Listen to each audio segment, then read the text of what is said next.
আসসালামু আলাইকুম, প্রো কোডারে আপনাকে স্বাগতম। একটা টপিক নিয়ে আপনারা প্রায় আমাকে মেসেজ করেন মেসেঞ্জারে অথবা ইনস্টাগ্রামে কিংবা লিংকডইনে। তো সেম কোশ্চেনের উত্তর আমি এর আগে অনেকবার দিয়েছি। আজকে আমি সরাসরি একটা ভিডিও বানিয়ে দিচ্ছি। এরপর থেকে এই ভিডিওটাই আমি সবাইকে শেয়ার করব।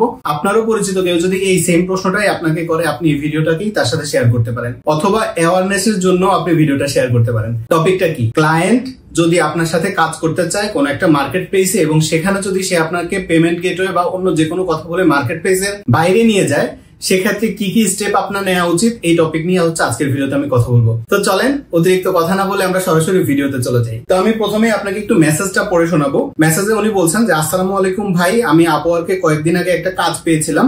ক্লায়েন্ট অফার করার পরে আমি অ্যাকসেপ্ট করেছি এবং কাজটা ঠিকঠাক ভাবে জমা দিয়েছি। এতটুকু পর্যন্ত কোনো সমস্যা নাই, কিন্তু এরপরের দিকে তাকান। কিন্তু কাজ করার শুরু থেকেই ক্লায়েন্টের সাথে আমার কোনোভাবেই ঠিকঠাক চলছিল না। এমন না যে আমি ওনাকে কিছু বলেছি, উনি কাজের শুরুতেই মার্কেট প্লেসের বাইরে নিয়ে আসে। উনি নিজেই স্ল্যাকে আমাকে ইনভাইট করে। দেখেন, এটা হচ্ছে প্রথম রেড ফ্ল্যাগ, যে ক্লায়েন্ট আপনার সাথে কাজ করছে মার্কেট প্লেসে এবং সে প্রথমে আপনাকে মার্কেট প্লেসের বাইরে নিয়ে যাচ্ছে। এখানে দেখেন একটা ব্যাপার একটু খেয়াল রাখবেন, সেটা হচ্ছে যে কোনো মার্কেট প্লেস, উনি আপওয়ার্কের কথা বলছেন, উনি খুব সম্ভবত নতুন আপওয়ার্কের ফ্রিল্যান্সার। তো প্রথম দিকে যেটা হয় সেটা হচ্ছে, ক্লায়েন্টকে আপনি যখন কোনো কাজ করবেন তখন 20% আপনার ইনকামের 20% আপওয়ার্ক নিয়ে যায়। ক্লায়েন্টের ক্ষেত্রেও ক্লায়েন্টের ইনকাম, মানে ক্লায়েন্ট যে অর্ডারটা করে সেখান থেকে একটা চার্জ ক্লায়েন্টেরও কাটা হয়। তো সেক্ষেত্রে মার্কেট প্লেস ইনকাম করে মূলত এভাবে, ক্লায়েন্টের থেকেও চার্জ নেয়, ফ্রিল্যান্সারের থেকেও চার্জ নেয়। এখন আপনি যেহেতু নতুন ক্লায়েন্ট, নতুন ফ্রিল্যান্সার বা আপনি পুরাতন ফ্রিল্যান্সার, যেটাই হন না কেন, আপনি যখন মার্কেট প্লেসের মাধ্যমে কাজটা করছেন, তার মানে কি সেই ক্লায়েন্টটা মার্কেট প্লেসে এসছে এবং সে মার্কেট প্লেসটা ব্যবহার করছে, আপনিও মার্কেট প্লেসটা ব্যবহার করছেন। তাই এখানে যে চার্জটা কাটা হয়, আমার মতে এই চার্জটা আপনার দেওয়া উচিত। দ্বিতীয় ব্যাপার হচ্ছে, যারা মার্কেট প্লেসে কাজ করায় যত ক্লায়েন্ট, এরা সহজ সরল ক্লায়েন্ট না, এরা সিম্পল ক্লায়েন্ট না, এরা বেশিরভাগই অনেক চালাক।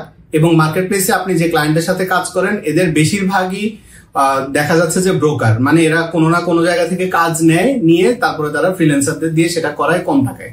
এক্ষেত্রে এরা বেশিরভাগই অনেক চালাক।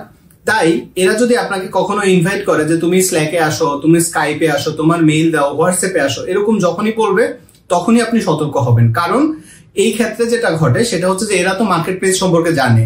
তো এরা আপনাকে ইনভাইট করেছে, আপনি মার্কেট প্লেসের বাইরে চলে গেছেন। যখনই আপনি মার্কেট প্লেসের বাইরে গেছেন, আপনি কিন্তু মার্কেট প্লেসের রুলটা ভঙ্গ করেছেন। কারণ মার্কেট প্লেস, প্রত্যেকটা মার্কেট প্লেস, সেটা হোক ফাইবার, সেটা হোক Upwork, freelancer, People Per Hour, আপনি যেটাই বলেন না কেন, প্রত্যেক জায়গাতে ক্লায়েন্টকে আপনার পার্সোনাল ইনফরমেশন দেওয়াটা কিন্তু তাদের রুলসের ভায়োলেশন। তো আপনি যেহেতু তার সাথে স্ল্যাকে চলে গেছেন, তার মানে কি আপনি কিন্তু তাদের রুলসটা অলরেডি ভেঙেছেন। তো এটা যখন আপনি করে ফেলেছেন, তার মানে কি ঘটনা ঘটছে, ক্লায়েন্ট যদি আপনার সাথে স্ক্যাম করে, আপনি কিন্তু কোনো রকম সাপোর্ট বা কোনো রকম ব্যাক পাবেন না।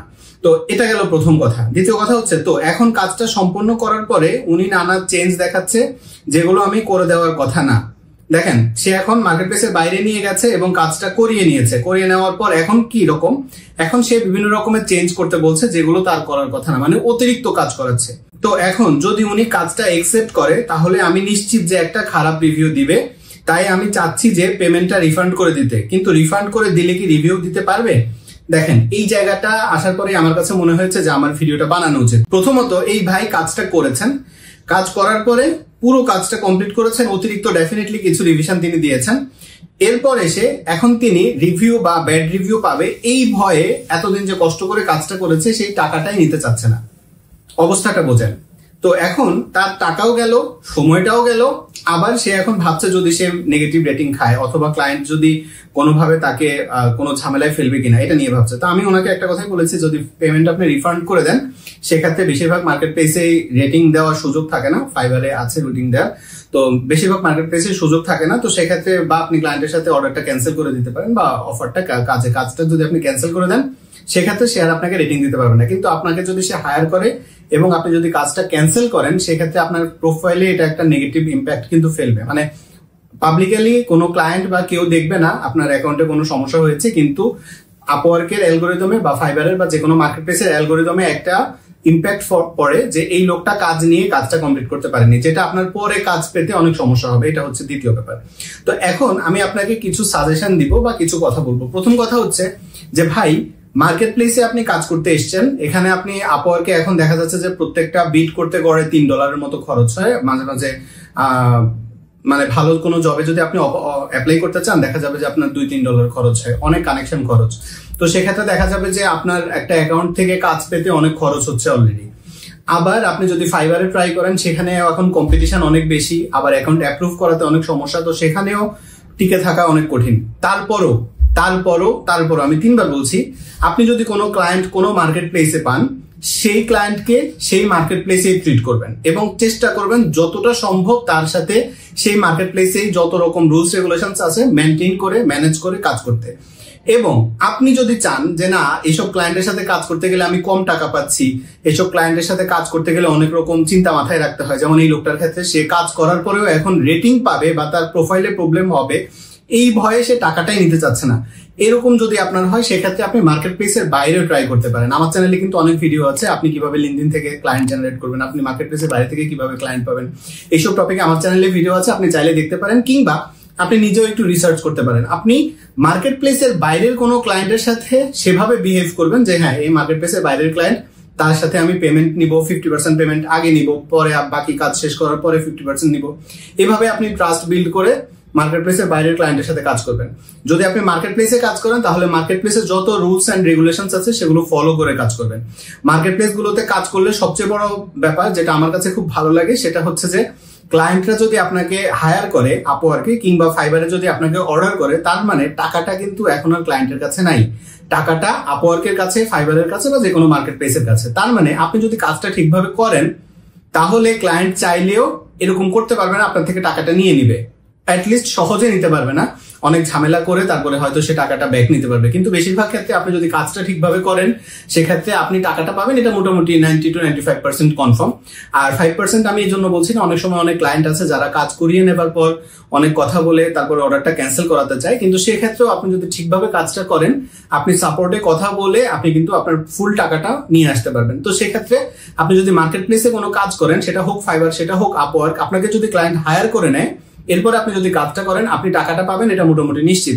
হয়তো আপনি রেটিং একটু কম বেশি পেতে পারেন, কিন্তু টাকা পাবেন, এটা মোটামুটি নিশ্চিত। আর আপনি যদি মার্কেট প্লেসের বাইরে চলে যান, সেক্ষেত্রে আমি আপনাকে যেটা রিকমেন্ড করবো, সেটা হচ্ছে আপনি কাজ যখন নিবেন ক্লায়েন্টের থেকে, সাথে সাথে অ্যাডভান্স হিসাবে আপনি মাইলস্টোন বেসিসে আপনি টাকা নিবেন। যেমন যদি বড় প্রজেক্ট হয়, তাহলে 20-20-20 করে 5 বারে নিতে পারেন, বা 30%, 40%, বা 50%, মানে আমাকে 50% টাকা দিবেন, আমি 50% কাজ করে দেখাবো, এরপরে আপনি আমাকে বাকি 50% দিবেন, আমি আপনাকে বাকি কাজ করে দিব। বা যদি অনেক বড় প্রজেক্ট হয়, সেক্ষেত্রে আপনি বলতে পারেন যে তুমি আমাকে 20% দিবা, আমি এতটুকু কাজ করব, মানে আপনি আগেই মাইলস্টোন বলে দিবেন যে একটা পুরো প্রজেক্টের আমি এতটুকু কাজ করলে আমাকে 20% দিবা, আবার এতটুকু করলে 20% দিবা। এরকম আপনার সুবিধা মতো বা ক্লায়েন্টের সাথে কথা বলে যেভাবে সুবিধা হয়, এভাবে আপনি ভেঙে ভেঙে আপনি টাকা নেবেন যখন আপনি মার্কেট প্লেসের বাইরে কাজ করবেন। কিন্তু মার্কেট প্লেসের কোনো ক্লায়েন্টকে আমি কখনোই রিকমেন্ড করি না মার্কেট প্লেসের বাইরে নিয়ে যাওয়ার জন্য। আপনি অনেক এক্সপার্ট ফ্রিল্যান্সার বাংলাদেশে পাবেন যারা মার্কেট প্লেসের থেকে কোনো ক্লায়েন্টকে মার্কেট প্লেসের বাইরে নিয়ে গেছে, তারপর সেখানে ফুল টাইম কাজ করেছে, এরকম ঘটনা অনেক আছে। কিন্তু এরকমও অনেক লোকজন আছে, বরঞ্চ এরকম মানুষের সংখ্যা খুব কম যারা মার্কেট প্লেসের ক্লায়েন্টকে বাইরে নিয়ে সফল হয়েছে। লাখো বা ভুরি উদাহরণ আপনি পাবেন। ইভেন ফ্রিল্যান্সার অফ বাংলাদেশ যে গ্রুপটা, বাংলাদেশের সবচেয়ে বড় ফ্রিল্যান্সিং গ্রুপ, সেই গ্রুপে গেলে বা যে কোনো গ্রুপে আপনি গেলেই আপনি সেখানে দেখবেন প্রতিদিনই করে দেখা যায় যে মার্কেট প্লেসের ক্লায়েন্টকে মার্কেট প্লেসের বাইরে নিতে গিয়ে এরকম স্ক্যামের শিকার হয়েছে। হয় তার অ্যাকাউন্ট ডিসেবল হয়েছে, অথবা কাজ করানোর পরে টাকা পায়নি, অথবা কাজ করানোর পরে অতিরিক্ত অনেক কাজ করিয়েছে, পরে চাপ দেওয়ার পরে নেগেটিভ রেটিং খেয়েছে। এরকম অনেক ঘটনা কিন্তু ঘটেছে। তো এই ভিডিওর ফুল সামারি হচ্ছে এটাই, আপনি যদি মার্কেট প্লেসে কোনো ক্লায়েন্ট পান, তাহলে তার সাথে মার্কেট প্লেসেই কাজ করেন। সে যতভাবেই আপনাকে বলুক না কেন, যে তোমার আপনাকে ইমেল অ্যাড্রেস দিল, আপনাকে স্ল্যাকে ইনভাইট দিল, আপনাকে হোয়াটসঅ্যাপে বললো, যাই করুক না কেন, আপনি তার সাথে মার্কেট প্লেসের বাইরে কোনো কমিউনিকেট করবেন না। যদি আপনি মার্কেট প্লেসের বাইরে কাজ করেন, তাহলে সেটা তো আলাদাই। মার্কেট প্লেসের ক্লায়েন্টকে মার্কেট প্লেসের বাইরে নেওয়ার চেষ্টাই করবেন না। আর আরেকটা ব্যাপার, আপনারা আমি জানি অনেকে হয়তো কমেন্ট করতে পারেন যে ভাই, কাজের প্রয়োজনে অনেক সময় ক্লায়েন্টের ইমেইল দরকার হয়, তো সেক্ষেত্রে কি করবো? কাজের প্রয়োজনে ধরেন আপনি কোনো তার অ্যাকাউন্টে লগ ইন করতে চাচ্ছেন, সেক্ষেত্রে হয়তো তার ইমেল অ্যাকাউন্টটা লাগবে। যেমন আপনি ওয়ার্ডপ্রেস বা যে কোনো ওয়েবসাইট যদি ডেভেলপ করেন, তাহলে দেখা যায় অনেক সময় ক্লায়েন্ট আপনাকে ডোমেইন হোস্টিং এর যে অ্যাক্সেস সেটা দিয়ে দেয়। তো ডোমেইন হোস্টিং এর অ্যাক্সেস যদি দেয়, সেখানে দেখা যায় যে ইউজার নেম হিসেবে ইমেল অ্যাড্রেসটাই থাকে বেশিরভাগ ক্ষেত্রে, বা পাসওয়ার্ড থাকে। তো ক্লায়েন্ট যদি আপনাকে সেরকম ইমেল অ্যাড্রেস বা পাসওয়ার্ড দেয় যেটা কাজের প্রয়োজনে, এরকম যদি হয়, বা সে যদি আপনাকে ফোন নম্বর দেয় কাজের প্রয়োজনে, তাহলে দিতেই পারে। অথবা আপনার যদি বেশি কনফিউজিং কোনো কিছু মনে হয়, এখন কিন্তু প্রায় সব ধরনের ফ্রিল্যান্সিং মার্কেট প্লেসেই ক্লায়েন্টের সাথে কথা বলার সুযোগ থাকে ভিডিও কলে। তো আপনি সেভাবেও তাদের সাথে কথা বলে মার্কেট প্লেসের মধ্যেই সুন্দর একটা এনভায়রনমেন্টের মধ্যে কাজটা করে ফেলবেন। যদি আপনি এভাবে করেন তাহলে আপনার ফ্রিল্যান্সিং ক্যারিয়ারটাও সিকিউর থাকবে। আশা করছি ভিডিওটা আপনার জন্য উপকারী হয়েছে। এই ভিডিও সম্পর্কে আপনার মতামত কমেন্টে জানাতে ভুলবেন না। আপনার পরিচিত যদি কেউ এই ধরনের ভুল করে থাকে, আপনি যদি তাকে সাজেশন দিতে চান, এই ভিডিওটা যদি আপনার কাছে কনফিডেন্ট বা কমফোর্টেবল মনে হয়, আপনি তার সাথে শেয়ার করতে পারেন। সুস্থ থাকবেন, নিরাপদ থাকবেন, প্রোকোডারের সাথেই থাকবেন। এই ভিডিও সম্পর্কে আপনার মতামত কমেন্টে জানাতে ভুলবেন না। আসসালামু আলাইকুম।